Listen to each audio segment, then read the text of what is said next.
recognizing that collective community of not just help, but of advice and give and take and learning and growing, it really just helped to open me and expand me that much more into the possibilities and opportunities of being a leader and being able to.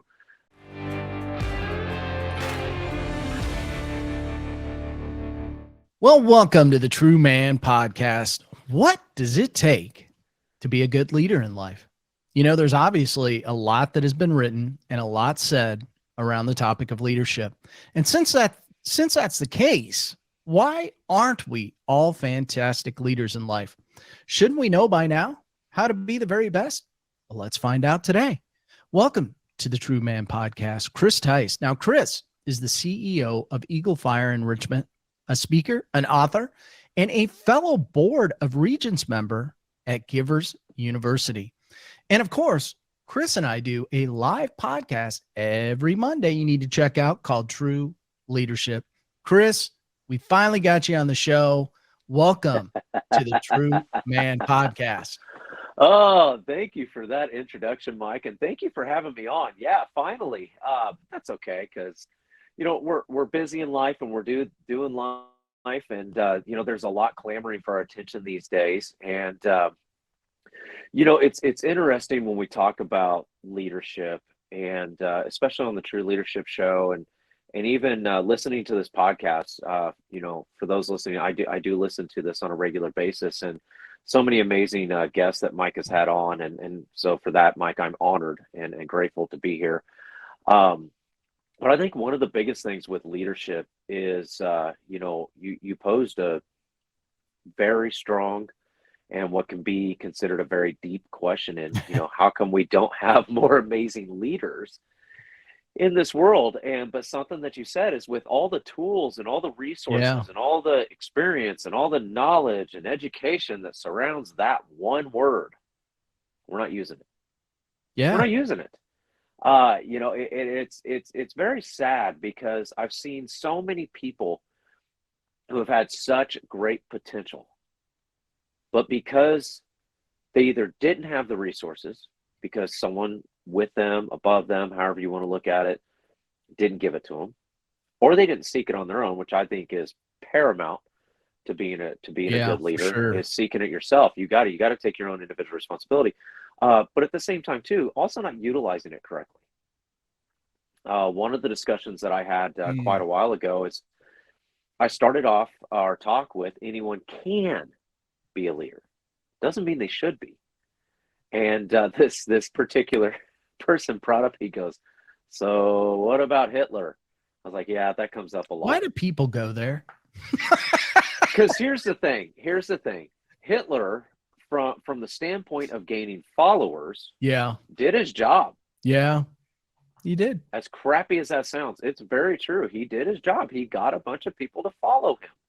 Now, it was the wrong leadership, clearly. I mean, history definitely shows that. And, my prayers always go out to any of those that were affected or impacted by that. And he's not the only one, okay? But one of the biggest names in history as far as negative leadership is concerned. So again, it comes back to, why do we have that? Why do we not have better leaders? Why do we not have more positive leaders? And I think one of the biggest things is because we're not utilizing the resources that God has given us. Oh. Number one being the Bible. Okay? The example of Jesus as a servant leader. Mike, you and I have talked about this a lot, is whether you believe it, and this is something I say, whether you believe it or not, okay, fine. I'm not going to go down that rabbit hole for now. But Jesus was a great servant leader, especially because he said he said a lot of things, a lot of amazing things. I wouldn't put that out there. But this one particular thing in regards to leadership, he said, the Son of Man did not come to be served, but to serve. And this is probably the number one thing I see go wrong in leadership, is people get some type of leadership. Now, most of the time I stand on a premise of, it's not just about rank, title, or position. Yeah. It's not always the most important part of leadership, but it does have its merit. But too many times, ego gets in the way. Pride gets in the way. And I want it my way. I want it this way. It's because I said so. And because that happens, we forget the very fundamental things, like being a servant. You brought up that we're both Board of Regents members on Givers University, and to credit E.A. Solkovitz, our mentor and the founder, give more to gain more. The more we can give as servant leaders, the more we will gain. I mean, it's a proven fact throughout history. But there's so many that just want to take, and especially as a leader. And I think it just becomes one of those prominent things in our lives, whether it's due to past scars in our life, something that I talk about quite a bit in my life story, that I had to get over and take responsibility for myself, or it's we're just taught wrong. We're just taught wrong. Yeah, well, there's a lot of that.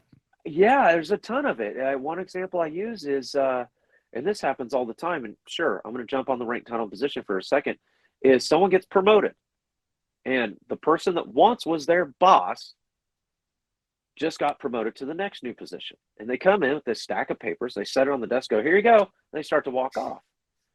And the newly promoted person goes, time out. What am I supposed to do with this? I don't know. I figured it out. I figured you would too. Congratulations. And walks off. And there's zero training and development. Actually, I shouldn't say that. I'm going to change that. There is training and development in that. The wrong training and development. It's the wrong training and development. But that's what they were taught. And so we continue this cycle until someone breaks it and says, hey, this does not work. Or in the most unfortunate case, things fall apart completely and you may lose your organization over it. So the biggest thing to being a good leader is creating more followers, which, if you're doing it right and doing it positively, can be a good thing. I'm okay with that. I'm great with that. But to be a truly great leader, we raise up greater leaders than ourselves. Now, that doesn't mean that they're better than you or that you're better than them, because everybody has their own way of doing things. Everybody has their niche or the thing that they're really that good at. It's the point of the fact that you're elevating them above yourselves. That's biblical, right? You're elevating them above yourself so they can continue to rise up. I'm not saying we're hitting these plateaus, because as they rise up, you rise up. As they rise up, you rise up. You both keep doing it. But if that's not what we're out there to do in a positive, keep that word in mind, in a positive light and fashion, we're going to struggle through that. Yeah. In fact, I'm going to circle back here to give more to gain more. Well, let's really drill down into that one. Why? Thank you, Givers University, for all these wonderful phrases that you keep sending our way. True story. Shout out to you, EA.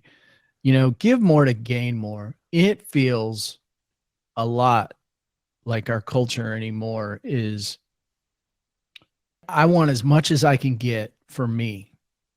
Screw you. And I mean, to me, it's just that blunt. It's just that blatant. I want more. I want the cars. I want the houses. I want all the money. And in the end, you have what? Well, and not only do they want that, they want it to be handed to them. They don't want the work. Right. And that's I think that it's okay to want things, by the way. It's okay to have things. What did you do to get there? If you do it from a place of servanthood and from a place of, this is not just about me getting things, although it's nice. I think the better picture is the appreciation you get from it. Having a nice car can make you happy for a week or so, and then you're just getting into it, putting the key in, throwing the seatbelt on, and driving off. And it's like, oh, okay. And then what happens a month or so later, or, depending on the time of year when you bought it, maybe it's a year later, the new model comes out and the heated leather seat is better. Okay. Or now they have massaging seats. Like I remember my first vehicle that had heated leather seats and air conditioned seats. Yeah. I had heated seats before, but then also it was like, ooh, air conditioned seats. That's awesome. Yeah. Especially because I was in construction and a firefighter at the time. And let me tell you, on a hot summer Kansas day, a humid Kansas day at that, it's nice to have. But now they have, but Mike, there's more. Now they have massaging seats. Right. Well, gosh, dang it, let me get rid of that truck. So, it's okay to want things and have things. It's the way we're getting there and what we base our happiness and joy from in that. Is it going to bring me happiness to have a new car? Sure, why not? I got new bells and whistles. I remember when Bluetooth first came out. Man, I was pumped up for that. Now it's just a given. You have to guess if you're buying the right car that has it. But there is this absolute taking and takers philosophy and mentality that has really hurt leadership in two ways. One, we're raising up new leaders to keep doing that, and now we're not getting anything done productively. We're losing. The other thing we're doing in that is we're making it harder for those leaders that do want to advance, that do want to do it the right way, to be able to do that thing, to be able to do the right way, instead of constantly going, oh, I have to adjust for this and I have to adjust for that. No, you got a job to do. Go get it done. I mean, I don't know. I'm sure you feel this way too. The most gratifying things that I've achieved in my life, I earned. Amen. They weren't given to me. They weren't, due to sitting on the couch and not putting in the effort. They were due mostly because I earned it. I put in the work and I did it. And to me, I wouldn't want it any other way. And so this mentality sometimes that we get locked into of, of course I want the nice car and the nice house. I don't know about the working part of it to earn it. Like, I don't get that mentality at all. Yeah, I think back to even going all the way back as a high schooler. I was my senior year, high school. I started working at Pizza Hut, and so I started that right at first semester. So right at the start of my senior year, I was working at Pizza Hut. And by probably halfway through the second semester, so right at the third, fourth quarter switch there, they were already wanting to promote me to shift manager. And there were some people that were understandably maybe envious, even jealous, going, well, I've been here this long, why Chris over me? And it was like, well, because in this amount of time, and folks, please note, I'm not putting myself on a pedestal here. This is not ego. I'm just expressing what it takes to truly get ahead in life. Yeah. I was doing the work. I was learning the other jobs. I was working for other people. I was saying, how can I help? How can I do this? How can I serve more? You're going to hear that from me over and over and over again.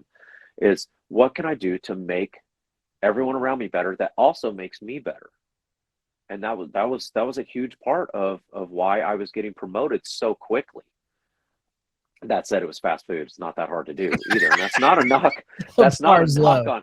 Yeah, that's not a that's not a knock on anybody or anything that was there. It just it wasn't that hard.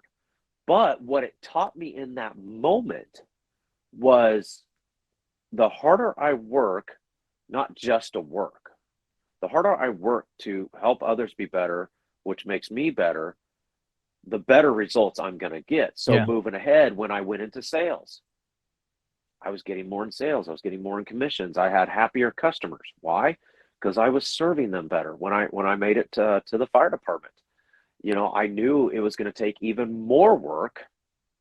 It was going to be even harder or more challenging. I shouldn't say harder, more challenging to try and get promoted, because I was continually needing to level up in what I was doing. And I wasn't knocking Pizza Hut, but it's fast food. One, turnover is considerably high. Yeah.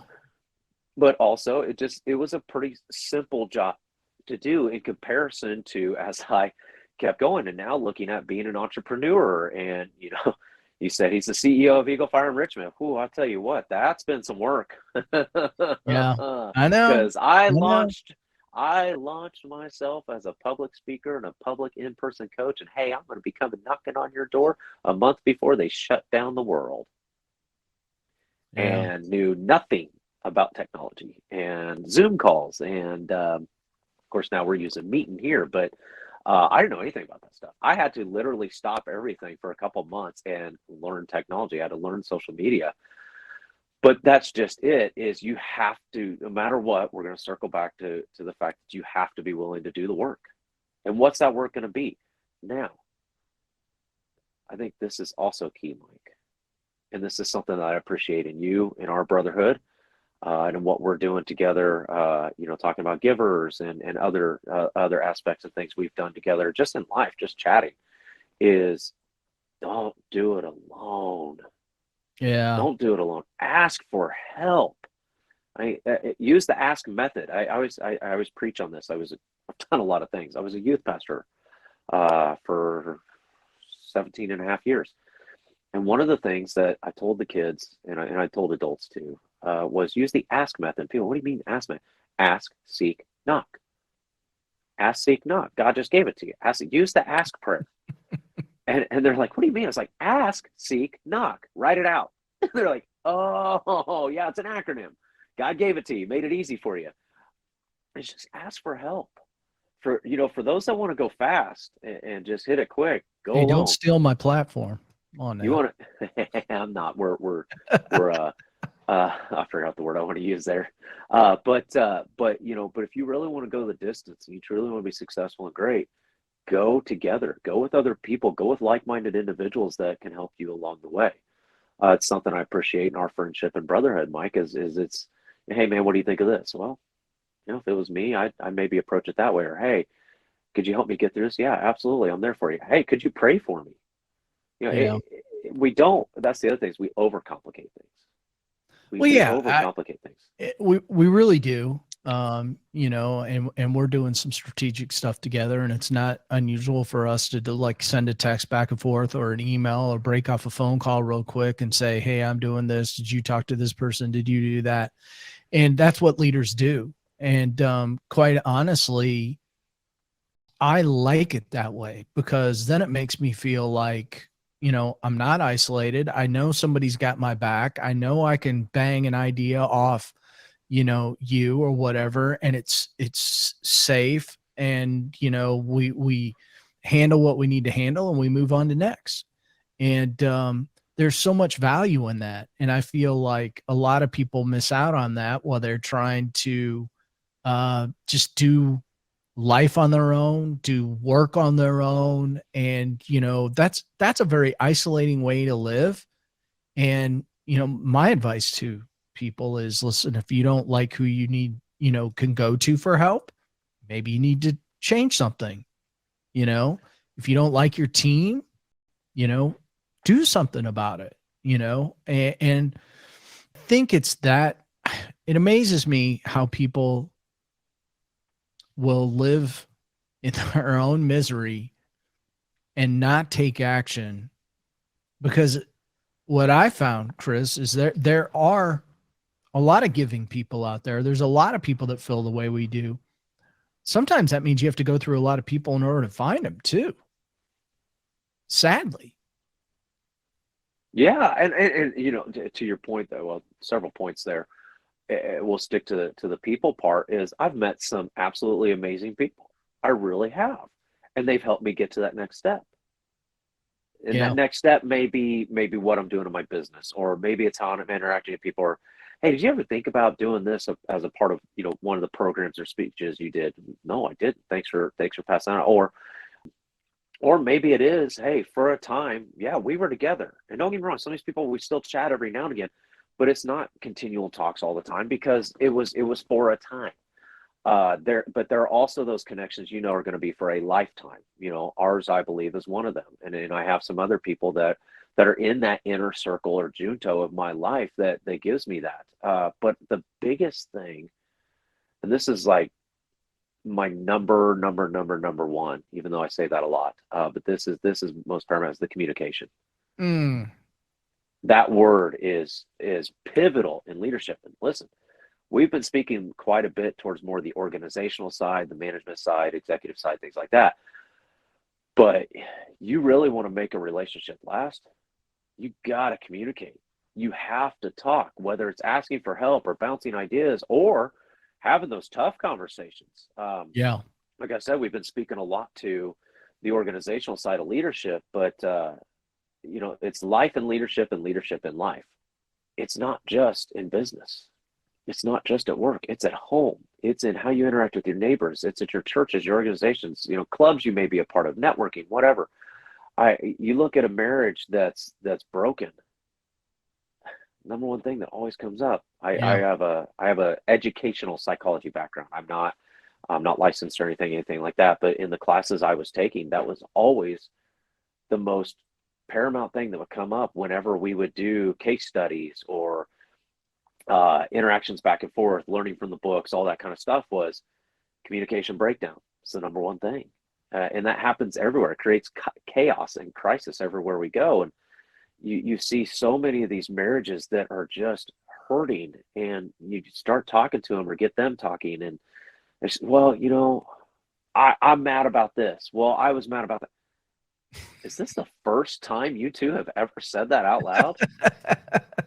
And they look at each other. Most will look at each other, and this is just from conversations with people, and then again, just in the from being in school. But they look at each other.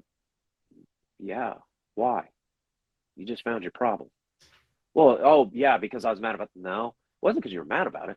Because you talk about it.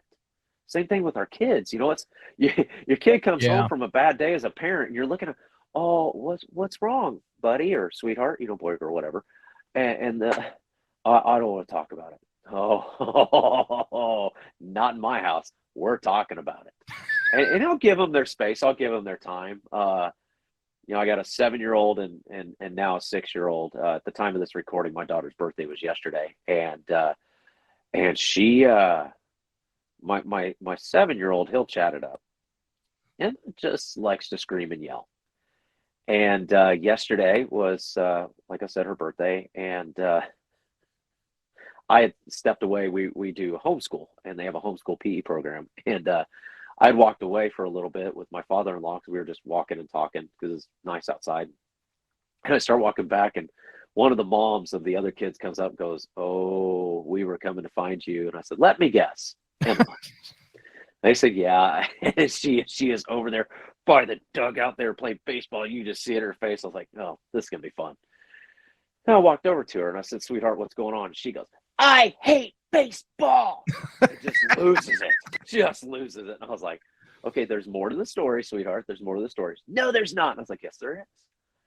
And I made her walk with me for a little bit, and I said, "We're going to talk about it." She did not want to talk. And I know I'm kind of giving a simple example here, but I think this speaks to every level of leadership in life. Is once I got her talking, what it boiled down to was the glove didn't fit her hand, and she didn't know what to do. And I got thinking, shoot, I really haven't done a lot of baseball with her. We've done a lot of other things. Maybe we need to get out and grab the ball and the glove and do a few things. Plus, what glove she has at home fits her hand. The gloves that were there that coach had brought didn't fit her hand.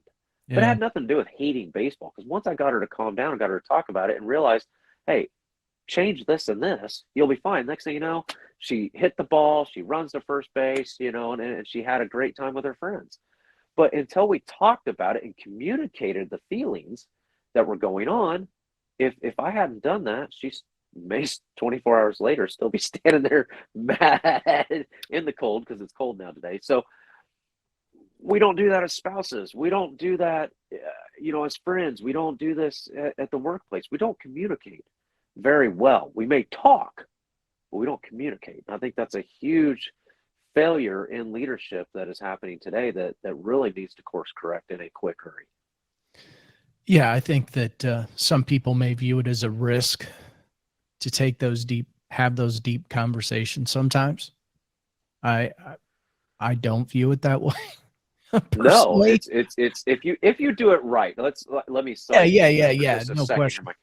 Is when you do it, especially if there needs to be course correction. And listen, I've screwed this up more times than I care to admit, especially with my kids. Yeah.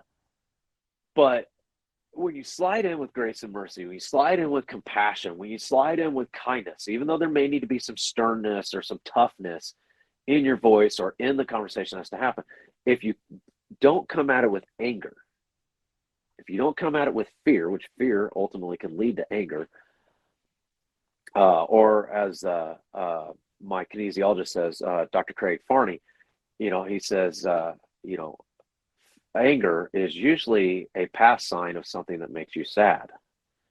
And so when we're approaching other people, a lot of times those things well up in us and they come out in us. And I think that's the biggest thing, is we're just afraid to have it, because maybe we're thinking of how we would react or how we have reacted or the things that are going through our minds, instead of just saying, okay, work this out in me first.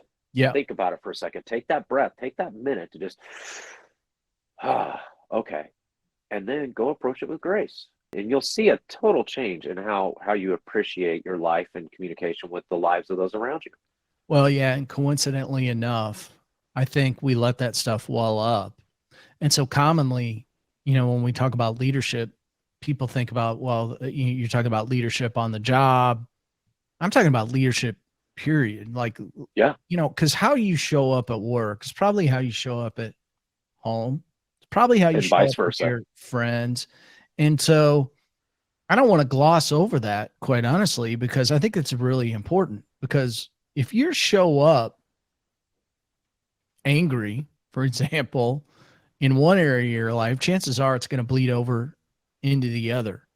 And I find it, at least personally, I live the same, lead the same, or try to, as much as I can, whether it's my home life or my work life, or, if you're treating your work people nice, but you're not treating your home nice, you're going to run into problems. Yeah, it's I always call it and I'm not the only one. This is not a Chris coined phrase, but it's the spillover effect. Yeah. It still does come back to yourself, though. It comes to the self. One of the things I do say is, how you communicate with yourself is how you're going to communicate with others. You can try and mask it and hide it all you want. But at some point in time, whether you take it off and you take responsibility for it or someone else takes it off for you, that mask is coming off. It's going to shine one way or another off your face, and your true self is going to come out. And if you're not positively talking to yourself, at some point in time, you're not going to positively be talking to others. So you may not be at all anyway. Yeah. But at the same time, too, I remember growing up, especially when I got into the workforce, it was you leave your home life at home, your work life at work. You don't let home come to work. You don't let work come to home. That's kind of impossible. Yeah, it Because really what's is. the first thing our spouses say, or we say to our spouses, Yeah. or if you're a teenager and you come home, what's the first thing? Yeah. How'd your Out day of go, someone's mouth? man? How'd your Yeah. day go? How was work, sweetie? Oh, how was school today? That's the first thing wait a minute. Yeah. We just And said don't bring it home with you, but then I just asked you how it went. yeah. Well, That's okay. isn't that what's funny? I mean, how many of us ask that question hoping that we don't get an answer for fear? Oh, great. Now we're going to have that conversation. Now we're going to have to start a counseling here session it goes. instead of eat dinner. Yeah. Yeah. Don't do that. Don't do that. Like, Mike, you said something profound just a second ago. Well, I'm not going to quote it correctly, but you essentially said, I'm not afraid of that. I mean, in essence, I feel like you're saying, I welcome the conversation. As long as it's a conversation. If it's going to be an argument, stop for a little bit. I was even thinking about marriage. Best piece of advice my grandma gave me. Her and my grandpa were previously married before they married each other. Each of them had children, and then they had my mom. And I'm previously divorced, now remarried. But the one thing that really just stuck true to me that my grandma said was, never let the sun go down on angry. Never go to bed angry. And her point was communicate with each other, even if you may not solve all the problems right then and there, but at least look at each other in the face and say, I love you. If it's something going on at work, but it's going to take some time to clean up the mess and everything, at least look at each other and say, you know what? I'm sorry this happened. Be the first one to apologize. It doesn't mean you have to be apologetic the whole time, but at least just say, hey, I'm sorry that happened. I know we're going to need some time to work this out, whatever the case may be. But I think it's one of those things where we need to be having these conversations. We need to come to the dinner table. People always ask me, what are some of the things I miss about being a firefighter? And the number one thing, quite honestly, number two thing. Number one was how I helped people. I love helping people. But as far as station life was concerned, the number one thing I miss is the dinner table. People are like, oh yeah, I've heard firemen can cook some good meals. Don't get me wrong. I ate some dang good food, but it wasn't that. Anytime something was going on, whether it was just training, that was just to be roundtable discussion, or if we had a major event that we needed to talk about, or it's just, hey, man, guys, listen, I need some time to run something by you here. Okay, dinner table, let's go. And everybody go to the dinner table talk. We need more of that. We need to not be afraid to say, hey, Mike, how was your day today? How did work go today? Yeah. Well, you know what, today? Dang, computer crashed on me, internet went down, but you know what? We found a way and made it work. Or your kids. How are we teaching problem solving with our kids if we're not even letting them talk about their problems and then helping them solve it? I remember so many times I would bring up different things, and how many times I would hear as a kid, and not from everybody, but it was just, well, you'll learn to get over it. You'll find out as you get older that it didn't really matter. Okay, but I'm talking about right now. And then the other issue, and this comes back to being a leader, the other issue is, how do we stop the cycle of having to say that to people? How do we stop the cycle of going, you'll get over it. Oh, you'll learn to cope. No. How about we teach each other and teach those around us that doesn't have to be a normal? Stop the cycle. Get more positivity going in this world. Be a leader. Be that person that steps up and steps out of their comfort zone and says, no, this is not the way it has to be. We can. It's above my head here. If I do it right. Yeah, I did do it right. Proud of me for that, Mike. Choose joy. Yeah. Well, it's interesting, Chris, because I think that what I'm learning to do is flip things. So, a lot of the time, it's not so much that we want to tell people you go down that negative route, but maybe we need to ask the question, how can I help you? Now, you may not be able to, but maybe that's better stated than going down a negative, route with somebody. Well, here's the thing. I love that you said that. I do. How can I help you doesn't have to mean that I'm personally the one helping you. Right. If we have these kind of conversations, and I'll just use you and I as an example here. If someone comes to me and says, man, Chris, I'm really struggling with this, and this. Well, how can I help you? Can you teach me how to whatever? You know what? No. Honestly, not my areas. I'm going to pray over you for that. Right. I'm going to be honest. Listen, honesty builds authenticity, and people respect that way more than anything else we could do. But I do know Mike Van Pelt, and he can help you in this.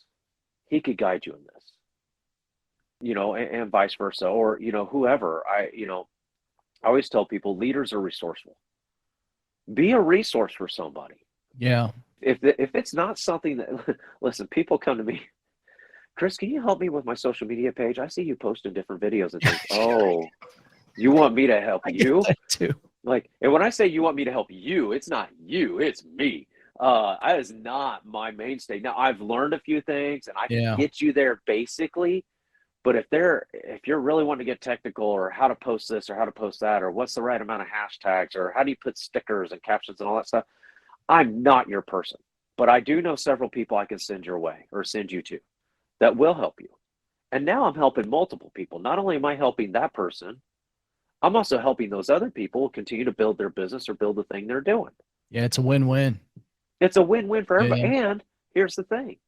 I'll say this. It helps me too. And people are like, what do you mean it helps you? You just sent them because they're going to remember that.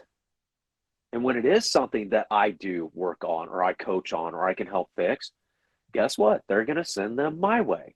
And they're going to appreciate the fact that I was sending them. Listen, I don't care necessarily if money changes hands from a referral perspective as much as it is just knowing people are getting the help that they need, and it's making the world a better place. Let me ask you this. I want to circle back to something, because I don't think I've had, to the best of my recollection, a fireman on the show. What did being a fireman and sitting around that dinner table, how did that help you grow as a person and become the leader that you are? Oh boy, that's a loaded question. I think one of the biggest things it did for me, and this is one of the things that I do miss about the table, is, and when I say the table, folks, understand it's not just firemen. It's those that you like, know, love, know, and trust. Those that you do life with, the brothers and sisterhoods that are out there. And that was one of the things about being a fireman that I still have this, even though I'm retired, is that brother and sisterhood that exist. But you're allowed to be yourself.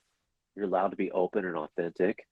But you also know that while you're going to get, a compassionate answer and here's what I think, here's this and that, you're also going to get some tough love. Mm-hmm. And that helped me in multiple ways. One of which, it helped me to open up. I was very closed off for a long time, and firemen don't allow that. They will open you up. They will crack that wall down, because you need to have that authenticity with each other. I mean, you're legitimately trusting each other with each other's lives, and it's not just, of course, in firefighting or different skills and things that we do, as much as it is here specifically where I'm at. It's 24 hours on, 48 hours off. You're in that station together for 24 hours. You're going to do life together. You're going to do life together, period. And things are going to come up. And so it really helped me to open up and be myself, and be willing. We talked about this earlier at the start of the show, be willing to ask for the help. Hey, Mike, what would you do? Or hey, John or Josh or whatever, what would you do? And then now you've got this round table of people. It becomes a mastermind. I didn't even know the term mastermind until after the fire I didn't know department. you were in And it. yet here for 14 years of my life, I was in one every third day. And that was the other thing, was just recognizing that collective community of not just help, but of advice and give and take and learning and growing. It really just helped to open me and expand me that much more into the possibilities and opportunities of being a leader, and being able to have the confidence and the courage to open those kinds of things up. And so as I progressed in my career, and time is really everything, especially on the fire department, when it comes to experience and having that wisdom and knowledge, and the repertoire to be able to host some of those conversations, is being able to sit back and say, you know what, I remember a time when I did this, and this, and this is how we solved it. And that was the other thing it really hammered on me, was it helped me to recognize my abilities and capabilities as a problem solver. I feel like I've been pretty good about that in previous things I've done, but that time at the table really helped to expose that even more. The fact that you're not always at the same station, you're not always with the same crew, so you're going to have different personalities, you're going to have different people you're working with. Really fast forwarding that video into the future is looking now, 4 years after leaving the job. If you would have asked me back then, would I be on a podcast with Mike Van Pelt? I didn't know what a podcast was, to be honest with you. And they've been around for a decade now? I had no idea. I just listen to music. That's all I do. I listen to music. Would I be in the masterminds that I'm in? Would I be on the different summits I've been on? Things like that. I would have told you no. I wouldn't have been open to it. But looking now, it's like those moments at the table that caused me to want to open up, that caused me to want to share my story, that I realized that being able to share these things and have these experiences with people and talking to people really lifted that weight off my shoulders, so I could be a better servant, because I had things holding me down that weren't allowing me to go do better, to go do more, to level up myself, so I could level others up. Yeah. And that really helped. Those guys really did. They would lift us up, or lift each other up. There's times that you could say, maybe we were tearing each other down, because sometimes you got to tear some things down to build up. But it allowed for that open, authentic conversation to say, hey, listen, this is where you're at. This is where you need to be, whether you're the one hosting that talk or someone else is hosting it to you. It gave way to looking at life in a whole different perspective of how to interact with people and how I could interact with people. And the amount of growth that I experienced from those times has expanded and exploded in the last 4 years since I left, which, ironically enough, till you asked me that question and I answered that, I hadn't really thought about it that way. So shout out to all my brothers and sisters in the fire service who truly know what it's like to be at the dinner table, because after the fact, it's been even more profound than I thought. So yeah, shout out to all I love your answer. I was enjoying the heck out of listening to you go through that. And part of the reason I asked that question, I set you up. Love it. Part of the reason I asked that question is, so one of the conversations we commonly have on the podcast is really men, particularly men, being involved in those intimate small groups where they can get what you just described. And you've also been a part of the ministry. Can you even separate what you went through at the table with firemen and and men in small group, it's the same type of relationship, I think, the same type of safe environment and intimacy in my mind. And so I was great to hear you talk about what it was like in a firehouse. And I don't see it really all that much differently as men being involved in small group and being intimate in that way. I'm curious what your experience has been as somebody who's been in the ministry. I would wholeheartedly agree with that. I really would. I think that was the other thing that I really gained from those moments in the station was recognizing, if I can do this here, I can do it in other places too. But I think the correct thing to go with is, who is that? Where is that? What are you talking about? As far as especially being men, we're not very good at opening up like that. Traditionally speaking, I think we're getting better. I really truly do. Like you said, looking at ministry and the ministries I've been a part of, but those moments help me to sit back and look at different groups that may or may not have that deep of a connection.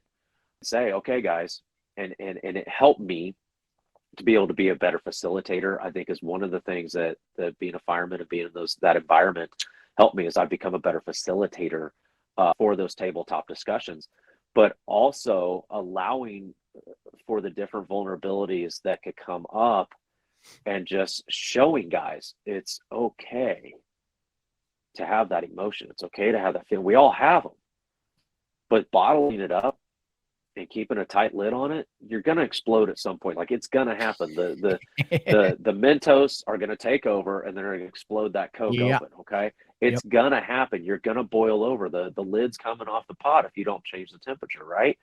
And so when looking at ministry and these different groups and things that I'm still doing now, opening it up for discussion, letting people know this is a safe space. This is a safe place that we can open up and talk and have conversation, and allowing for that to happen, it really has changed my overall perspective of the dinner table at the fire station. Became kind of an alliteration for me and an image for me of this can happen anywhere in any group if we invite the right atmosphere. For the station, that was my atmosphere. But now that I'm retired, I'm not there anymore. It's not the same. And so being able to take that perspective with me into now, and seeing guys they're opening up more now than ever before, and seeing what God prepared in me for those moments has really been a great experience. It's been really cool. So yeah, it does. It allows for better conversation, and lives and homes and parenting and marriage and work life becomes so much better if we all do that. Amen, brother. Listen, I want to tell you, you have become a great facilitator. You're a great friend. I enjoy everything that we're doing together from a business standpoint. And it's just been a blast to get to know you. And I'm so glad. And it's my fault that I finally got you on the podcast. No, don't listen. We both, you just listed off a whole host of things that we're doing together. And it's funny because you said something earlier about some of the phone calls. Quick phone call. I don't know that you and I have ever had I don't know what phone call, quite honestly. But I got to thinking, I was like, man, we should have recorded this one. We should have recorded that one. And you're like, yeah, we should have. But, it is an honor to be on here. And the whole finally thing, listen, we're both busy and life happens, but we've made it work. We come together, and, it's always my hope and prayer that anything that the Holy Spirit has placed on my heart to speak into people, whether it's being an inspirational speaker, being a coach, or just having conversation, just coming to the dinner table, just allows for that opportunity for people to open up and to do and be better and want that. But not just talk about it, but to take action in it. Chris, tell everybody how they can learn more about Givers University as well. Oh man, everybody. All right. So, either way you want to get a hold of me, if you want to learn more about Givers, of course you can get a hold of Mike too. You can get a hold of me, Chris at Eaglefire Enrichment. That's all one word. I know it's long. .com. Of course, you can go to my website, or you can just look me up, Chris Tice, on social media. I'm the guy with the beard in the picture, because there are some other Chris Tices out there, but so far I'm the only one with the long beard. You cannot miss the beard, people. Can't miss the beard, which is fun. But yeah, you can reach out to me in those ways. Set up a time to chat, and love to discuss life with you, leadership with you, Givers University with you. It's something that it's not just something I do; it's something I live. Yep. And I think that's just a big driver in my why in life. I want to live the very things that God has called me to do. There you go. We're going to end with that. I will, of course, put all Chris's information in the show notes. And Chris, what an honor to have you on. Just thrilled to have time to speak with you today, and we'll have to do it again sometime. Amen to that. Amen to that. We'll have to schedule it. Yeah, we better pencil it in right now. I have a hunch it's going to get much busier. That's not a hunch. That's a for sure. But, everybody, I just go out and make every day great. Remember that can't never did. If you're telling yourself you can't, you can. Can't never did anything for anybody. God bless you. Truly, I'm praying for anybody and everybody that would hear this, that to the Holy Spirit to speak to you. So, Mike, thank you again, sir. I truly appreciate you. And I love the brotherhood that we've created in this, and there's going to be a lot more to come. Absolutely. Take care, Chris.